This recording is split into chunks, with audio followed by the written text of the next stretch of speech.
Guys અત્યારે જો mummy મારા માટે ગાર્લિક બ્રેડ બનાવે છે, એમાં ઓગાળેલું માખણ હજી કરે છે. પછી આપણે આ ચીઝ નાખવાનું છે, પછી આ બ્રેડ, બસ પછી એને છે ને લોડી ઉપર શેકેલાનું માખણ. ગાઈઝ માખણ તો મને છે ને હું રૂખું ખાઈ જાઉં, મને બહુ જ ભાવે. મારી મમ્મી છે ને મને ખાવાનું દે માખણ ખાવાની. ગાઈઝ મને બહુ જ તે મજા આવી જાય, કારણ કે એટલી ફાઇન લાગે ને ભાખરીમાં હું એટલું માખણ લઈને ખાઉં.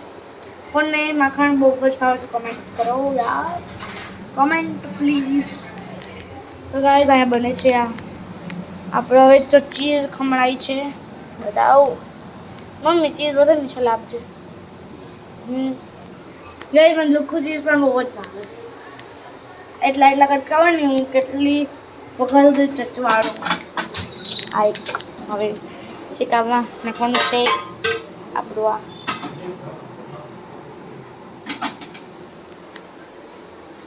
બહુ જ આમાં શેકવાનું હોય એવું.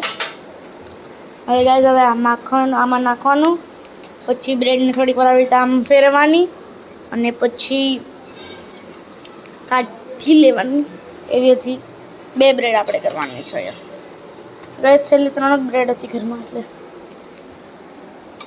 મને ચીઝ છે ને આવું બહુ જ ખાવું.